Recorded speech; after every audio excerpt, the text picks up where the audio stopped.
Pues como algunos y algunas de vosotras ya sabéis, en estos momentos la FECDAS está colaborando con el Instituto de Ciencias del Mar en el proyecto Gorgonia Barcelona y es gracias a ello que hoy podemos contar con Yanire Salazar en este seminario. Yanire es bióloga de profesión, tiene un máster en Oceanografía y Gestión del Medio Marino y un máster en formación de profesorado en la especialidad de Biología y Geología. Actualmente es estudiante de doctorado en el Instituto de Ciencias del Mar en el grupo Ecología y Resiliencia de los Ecosistemas Bentónicos en un Océano Cambiante. Aparte de hablarnos de su trayectoria y experiencia como mujer en este sector, nos explicará sus proyectos, haciendo especial mención en el peligro que actualmente corren las especies marinas como consecuencia del cambio climático que estamos viviendo. Al finalizar la sesión abriremos turno de preguntas y si no, si queréis también utilizar el chat para ir anotándolas, las expondremos al final. Y ya sin más demora os dejo con Yanire, así que empezamos. Adelante, Yanire, cuando quieras. Hola, buenas tardes. Muchas gracias a todas las personas que estáis conectadas hoy, un jueves a las 7:30. Y bueno, os voy a empezar sin más dilación a compartir la pantalla.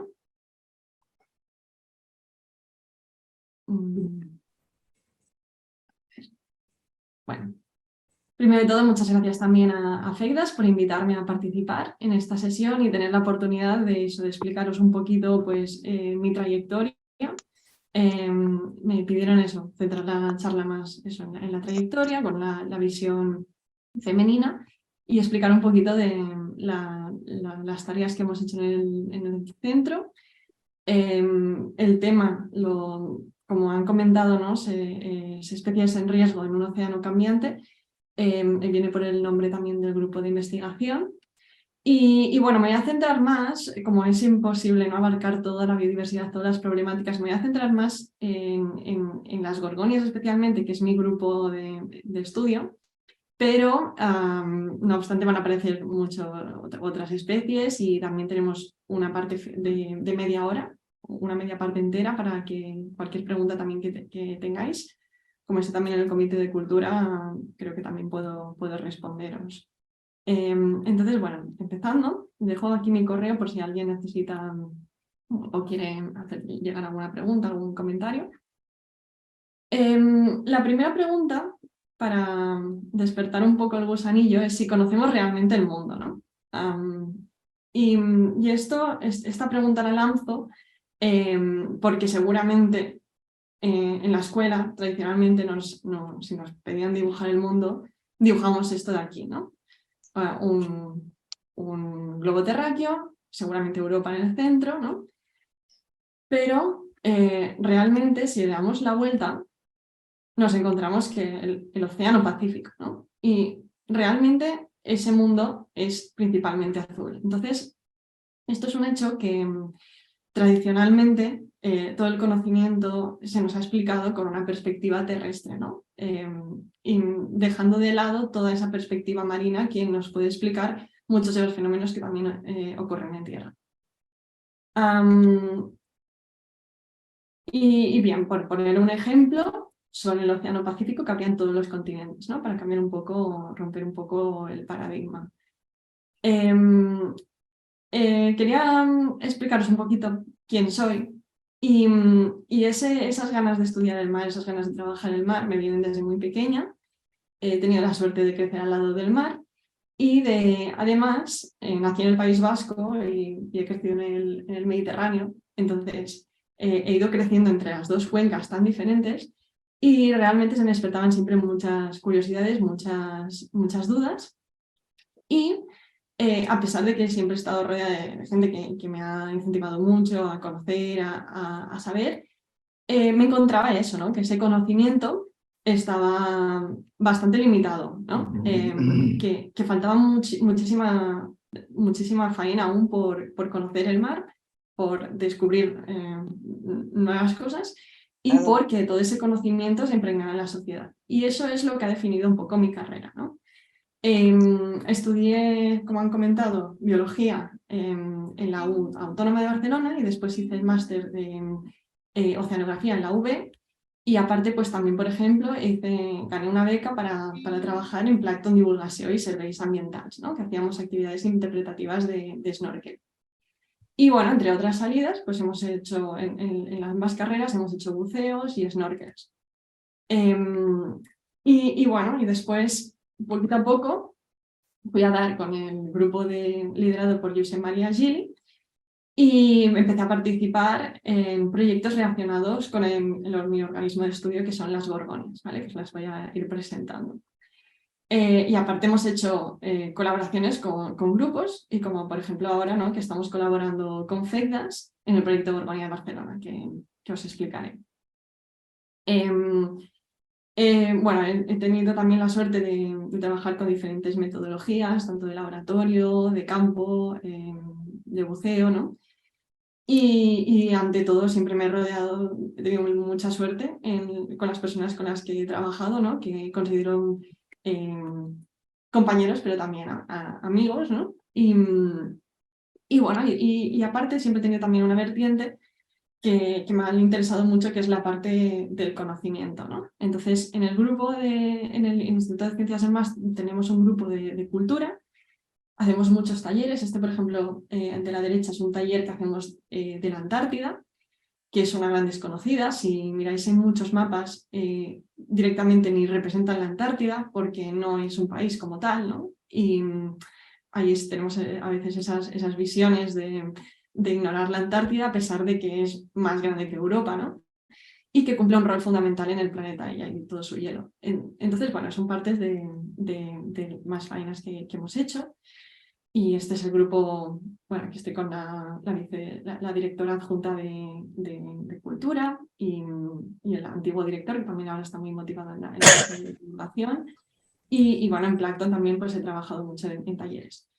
Entonces, ahora os voy a explicar la parte también que me ha pedido desde FECDAS, que explica un poquito la parte de perspectiva de género que hemos trabajado también en el centro.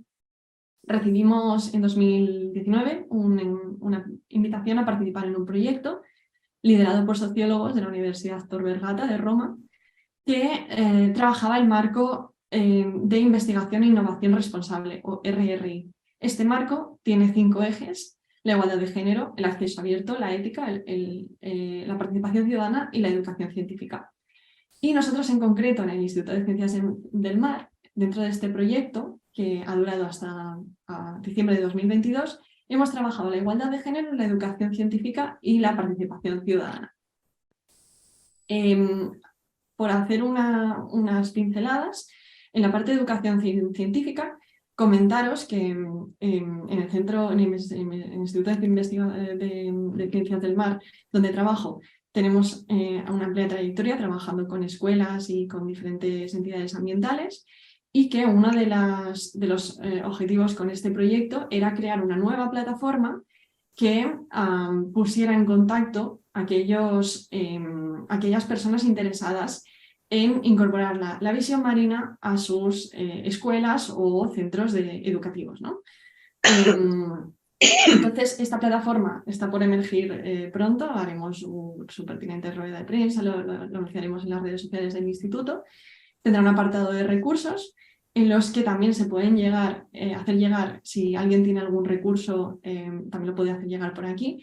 Y hay un apartado de foro también, en el que las diferentes personas que quieren incorporar diferentes perspectivas marinas encontrarán otras personas que tengan ya experiencia, que cuenten, encontrarán apoyos, ¿no? Y pueden abrir nuevos foros, encontrarán también a científicos y científicas aquí echando una mano, ¿no? Entonces, y en la parte de recursos también pues hay recursos de todo tipo, desde vídeos, guías, a diferentes materiales.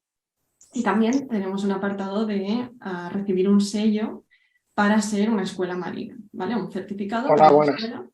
Y aparte, hemos trabajado con Comisión Europea para que también se reciba el reconocimiento europeo. Y estamos trabajando para que en el futuro estas escuelas pues, también puedan hacer intercambios y puedan haber otras sinergias. Respecto a la parte de igualdad, comentar que hay un marco general de la igualdad en ciencia. Hay un informe que que se publica, el último es este de 2021, y pone en manifiesto, ¿no?, el trabajo que aún hay que hacer por la igualdad, ¿no? Aquí tenemos una pequeña metáfora ¿no?, que a veces se utiliza en este tipo de charlas, porque parece que sí, que el camino es igual para hombres y mujeres, pero después hay diferentes metáforas, ¿no?, para explicar, pues, techo de cristal, el suelo pegajoso, ¿no?, limitaciones que hacen que la mujer no pueda progresar con tanta facilidad como los hombres, ¿no? Hay muchísimas muchísimo trabajo hecho, y en el Instituto de Ciencias del Mar hicimos, gracias sobre todo al proyecto Let's Get, que teníamos un proyecto dedicado totalmente al género, y el apoyo del proyecto Resbios para 3 de los ejes, desarrollamos un plan de igualdad de género, que tenéis aquí. Sabéis la foto, donde salimos con el plan de igualdad de género y contamos con 2 expertas, con María Gracia y Silvia, que esto da una perspectiva totalmente necesaria, ¿no? Ahora las instituciones científicas tienen el requisito de tener estos planes de igualdad y trabajar por la igualdad. ¿No? Me comentaba Susana que además cada vez esas normativas son más estrictas, que incluso tienen ya penalización, bueno, incluso pues, van a tener implicación penal, ¿no? O sea, si no se cumplen. Entonces, es muy importante desarrollar este tipo de instrumentos e incorporarlos en los centros, ¿no?, de investigación. Y también, si no se tienen estos planes de género, no se puede acceder a toda la ventana de ayudas que vienen desde los proyectos europeos. Y pensad que las instituciones científicas dependemos de proyectos, entonces es una limitación muy fuerte, para que veáis un poquito la importancia, ¿no?, de la igualdad. Y bueno, comentar también que sacamos este libro, El océano que queremos, ciencia oceánica inclusiva y transformadora, que podéis encontrar si lo buscáis en Google, y tiene capítulo, está en versión de acceso libre, y tiene diferentes capítulos. Hay un capítulo dedicado a la igualdad, pero también se habla de la biodiversidad, se habla de todos de las diferentes temáticas que tratamos en el Instituto de Ciencias del Mar, ¿no?, desde estos temas más transversales, y también por los diferentes departamentos, el trabajo que hemos hecho con los pescadores y las gorgonias, el trabajo de geología, los trabajos de geología, de física, ¿no?, todos esos trabajos. Entonces os recomiendo mucho que lo busquéis, lo descarguéis, porque es en acceso libre. Y si preferís comprarlo, se encuentran hasta en la FNAC, ¿no?, por ejemplo. Y bueno, ahora os quería comentar el proyecto de Gorgonia Barcelona, que estamos trabajando juntamente con FECDAS. Y este proyecto emerge en el marco de Espai Mediterrani, que es un espacio que se desarrolla para conectar diferentes asociaciones del barrio de la Barceloneta.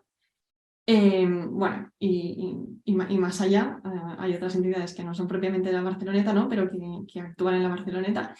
Y bueno, está el Instituto de Ciencias del Mar, está FECDAS, está el CIP, está el Plan Comunitario de la Barceloneta, ¿no? Hay diferentes instituciones que podéis echarle un vistazo, y todas tienen los objetivos de promover una relación sostenible, promover la justicia social, ¿no?, promover una serie de valores y una relación con el medio marino contraria a esa relación extractiva, ¿no?, que venimos teniendo en Barcelona, ¿no?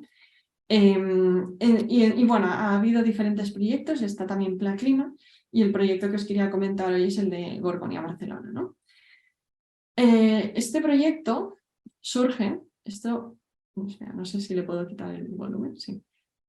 Surge de este vídeo que nos llegó al despacho, ¿no?, al Instituto de Ciencias del Mar, de que, bueno, un poquito de contexto primero, ¿no? Muy cerca del Vela, cuando nos sumergíamos, en estos bloques de los rompeolas, ¿no?, nos encontrábamos estas gorgonias que en otras zonas de la costa catalana están muy diezmadas. Claro, esto fue un gran descubrimiento, ¿no? ¿Cómo podía ser que en Barcelona. Y estos son imágenes de los fondos de Barcelona, ¿no? ¿Cómo puede ser que en Barcelona, ¿no?, haya toda esta fauna y sea tan desconocida, no llegue y que los propios investigadores no estén trabajando, ¿no?, en esta zona, ¿no? Estén trabajando más en Costa Brava, más en Delta del Ebro? Entonces, claro, esto nos generó muchísima inquietud y a la vez nos picó mucho de no puede ser esto, tenemos que hacer algo para cambiarlo, ¿no? Y de ahí surgió un poco el proyecto Gorgonia, hablando con Guillermo de FECDAS, ¿no? Y en el contexto de eso, del SPY Mediterráneo y del proyecto que os he explicado antes de RISBIOS, del que trabaja la investigación e innovación responsable. Por la parte de participación ciudadana, decidimos comenzar esta aventura de este proyecto. Como comentaba, es del eje de participación ciudadana, entonces lleva un enfoque muy participativo desde el inicio. El proyecto, el mismo nombre se decidió durante la Bienal de Barcelona, que fue el primer acto después del confinamiento, ¿no? Hicimos un taller del submarino y pasamos un cuestionario también, presentamos el proyecto brevemente y pasamos un cuestionario para recopilar datos. Entonces, el mismo nombre del proyecto ya fue decidido con la ciudadanía. Y hemos hecho diferentes salidas. Voy a pasar aquí después vuelvo atrás. Diferentes salidas con voluntariado y hemos después mantenido fragmentos para realizar experimentos en la zona de acuarios experimentales del Instituto de Ciencias del Mar. Y aparte han podido visitarnos diferentes colectivos, desde centros educativos hasta grupos de casas Davis, ¿no?, de gente mayor, del barrio, proyectos intergeneracionales muy interesantes, ¿no?, centros de ciclos formativos. Todos han ido implicando, han ido conociendo el proyecto, han dado de comer a las gorgonias, han implicado también en el proceso de mantenimiento de estos organismos, los han conocido y así hacemos ciencia de una manera diferente, ¿no? Ya no somos los científicos de la Torre de Marfil que nos relacionamos un poquito con la ciudadanía, sino que poquito a poco también la ciencia quiere ser más inclusiva también con la ciudadanía y más diversa, ¿no? Y por eso se hacen estos esfuerzos. Entonces ahora quería volver para atrás para explicaros un poquito, ¿vale?, los diferentes... esto es un esquema bastante simple, ¿vale?, de un fondo marino donde nos podemos encontrar, según la profundidad, ¿no?, algas, a más profundidad encontramos las gorgonias, también podemos encontrar fondos de fanerógamas como la Posidonia, que es endémica del Mediterráneo, ¿no?, la Posidonia oceánica, o microorganismos del plancton, el nécton o otros peces, organismos del bentos, los asociados al fondo marino. Bueno, me voy a centrar ahora más en las gorgonias. Las gorgonias, a pesar de que tienen, es la que está, no sé si veis mi puntero, pero es lo que estoy señalando ahora, ¿vale? Este organismo rojo amarillento es una de las especies de gorgonias, ¿vale? Tienen diferentes morfotipos, diferentes colores, las hay más ramificadas, más alargadas, las encontramos a lo largo de todas las latitudes, las encontramos incluso en la Antártida, ¿vale? Y estos organismos cumplen un rol fundamental porque al ser tan ramificados crean hábitat, dan estructura al fondo marino. ¿Qué significa esto? Que imaginaros si sois un pescado o cualquier animal que vive en ese fondo marino y no existen estos organismos, pues está mucho más expuesto, ¿no? Es como hace la función de un bosque en un árbol, no produce la fotosíntesis porque, como comentaba, es un animal, ¿vale?, es heterótrofo o mixótrofo, pero eso, cumple el rol de proveer de hábitat, de dar estructura, y entonces los organismos pueden estar aquí protegidos. Y cuando vamos con un robot submarino o a zonas de gorgonias muy densas o hacemos las inmersiones, podemos ver una gran diferencia. En las zonas donde hay gorgonias hay mucha más biodiversidad, muchos más peces y otros muchos organismos que en una zona donde no están estos organismos. Entonces, por eso es tan importante cuidarlos, protegerlos. Pero también los otros organismos estructurales, ¿no? Aquí hay otros que también crean hábitat, como la Posidonia o las algas que he comentado. También podríamos tener esponjas, tunicados, diferentes organismos que al final crean esa estructura, ¿no? En el fondo. Y aquí a la derecha podéis ver un fondo de coralígeno del Mediterráneo, que es un poco para reivindicar, ¿no? Que muy a menudo también nos ponen imágenes tropicales, incluso para explicar conceptos cercanos, y tenemos unos fondos maravillosos, ¿no? Y que lo que hay que hacer es conocerlos más y reivindicarlos, hacerlos más nuestros y para protegerlos, ¿no? Siguiendo con el símil del papel de las gorgonias, tenemos una comparativa, ¿no? En el que vemos cómo sería un bosque terrestre, un bosque marino, en el que esos árboles serían las gorgonias. ¿Por qué aparecen las gorgonias? Pues porque en el mar, como es muy profundo, llega un momento que hay extinción de luz, ¿no? Entonces, tenemos que tener algo que haga función de árboles. Como os he comentado, no producen la fotosíntesis, entonces tiene que haber otra estrategia. Esto en el medio terrestre no tiene por qué surgir, ¿no? Porque la luz llega bien, a no ser que vayamos a zonas de cuevas, ¿no? Y tal, tenemos otras estrategias, pero en el fondo marino sí que la estrategia es un animal planta, ¿no? Que es la gorgonia, pero también hay esponjas, otro tipo de organismos que también crean hábitat y albergan esa biodiversidad.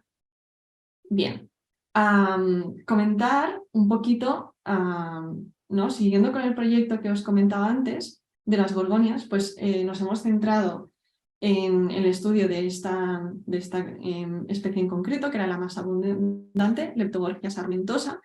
Es una especie que es una especie muy adecuada para su estudio, tiene un crecimiento muy rápido, es muy abundante en la zona en que la estamos estudiando. La encontramos a profundidades, normalmente su distribución son 20-200 metros, ¿vale? Pero aquí la estamos encontrando a menos profundidad y también hay reportes. Hay un caso sobre todo muy extraordinario en el puerto de Génova que está casi a ras de superficie. Pero estos son como los casos raros, ¿no? Y nosotros tenemos aquí un caso atípico, por eso lo estamos estudiando, estamos poniendo tanto interés, porque en otras zonas que aparentemente están mejor conservadas que en Barcelona, no tenemos esa abundancia y ese grado de conservación que tenemos en Barcelona. Entonces esto nos rompe los esquemas y nos tiene realmente muy curiosos, ¿no? Y estamos conduciendo diferentes experimentos para ver por qué ocurre esto. Bueno, quiero comentar que en Barcelona estamos viendo muchos impactos. Algunos, por desgracia, son invisibles, ¿no? O sea, no son tan fáciles de ver, pero otros son muy fácilmente visibles. Uno muy visible que vemos en todas las inversiones son las toallitas. Tenemos un gran problema en Barcelona y eso ahoga, necrosa la gorgonia y se acaba muriendo, ¿no? Entonces, tenemos es como si algo estuviera estrujando árboles en el mar, ¿no? Y bueno, tenemos un grave problema con las toallitas, también encontramos hilos de pesca, no tantos porque en la zona tampoco se practica mucha pesca, ¿no? Más que principalmente furtiva, sí, pero bueno, son los principales impactos. En otras zonas también encontraríamos otras técnicas de pesca en la zona de la selva y de Cadaqués, donde se han trabajado los proyectos de RESCAP y MITICAP. Se ha trabajado con pesca artesanal, que retiraban esas gorgonias y se hacía la devolución, y con toda esa experiencia es cuando ahora estamos trabajando en este proyecto, ¿no? Estamos con miras de el potencial que tiene este trasplante, esta devolución, esta restauración en el futuro. En la zona de estudio, como os comentaba, es bastante abundante las gorgonias. No sabemos hasta cuándo durará esto. A finales de este verano fui a Medas y realmente me llevé una gran decepción. No sé si habéis tenido la oportunidad de ir, pero últimamente, a final de verano, hubo una mortalidad masiva de gorgonias, ¿no? Aquí en Barcelona están bien conservadas, como os comentaba, y estamos intentando ver por qué, ¿no?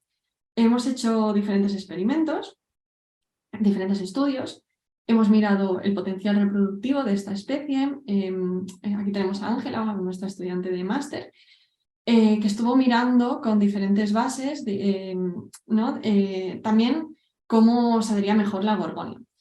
La técnica de restauración no hay que confundir tampoco, que no estamos restaurando el medio a lo loco, ¿no? Lo más importante es conocerlo muy bien primeramente, pero es muy importante también poder ser reactivos, ¿no? En el caso cuando que sea más necesaria la restauración o haya una intervención, un impacto local y tengamos que hacer esta restauración, pues estar preparados cuál es la técnica que mejor funciona. Por eso estamos estudiando esto.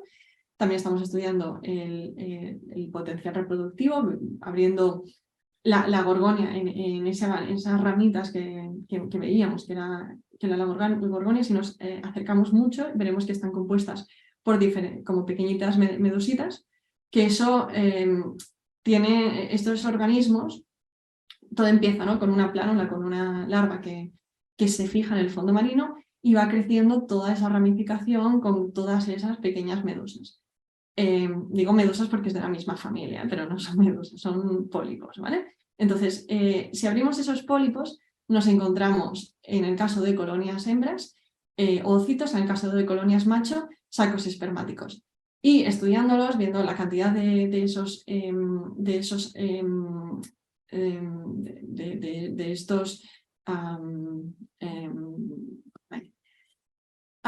estas gametas, ¿no? Podemos ver si el estado de salud es bueno de esta zona y caracterizar, ¿no? El ciclo reproductivo. Si hay diferencias de liberación, cuando se están liberando. Entonces, estamos a punto de cerrar el primer año, pero bueno, ya hemos visto, ya tenemos resultados. Y os lo quería comentar aquí. Aparte, hemos probado diferentes bases y hemos comprobado, pues, de diferentes bases que hemos probado, por ejemplo, la más usada normalmente es con masilla, pero hemos visto que con pizarra tenemos mejores resultados en cuanto a adhesión, porque con la masilla al final no es adherente y muchas saltaban, y con cianocrilato, ¿no? Esa combinación. Y aparte hemos visto una proporción de sexos muy parecida a la zona de Medas de los estudios anteriores, de machos por 1,5 de hembras. El diámetro de los productos sexuales tenemos un máximo de 233. Nada mal. Estas especies, además, cuando vamos a campo, vemos reclutas, vemos pequeñas colonias. Esto significa, es como ir al bosque y ver brotes, ¿no? Esto significa que la especie está muy bien adaptada y aparte se está reproduciendo bien y está dando lugar a más colonias, ¿no? Y el crecimiento de esta especie es, como comentaba, sorprendente. En acuarios hemos visto que tienen crecimientos de 12,11 centímetros en solo 3 meses. Y bien, en cuanto al ciclo reproductivo, vemos que está avanzado 1 mes en la liberación de las hembras en mayo-junio y de 3 meses en la liberación de los machos en abril-mayo, respecto al estudio de las Islas Medas, que es el estudio previo que había de esta especie de referencia, ¿no? Más completo. Nada, por acabar, quería dejaros, ya que estamos en la época de los influencers, un par de personas que probablemente conocéis, ¿no? Jacques Cousteau y Silvia Aer. Sigue viva, es también una gran activista, tiene Mission Blue y también es un gran ejemplo a seguir. Hace un montón de proyectos y tiene diferentes documentales.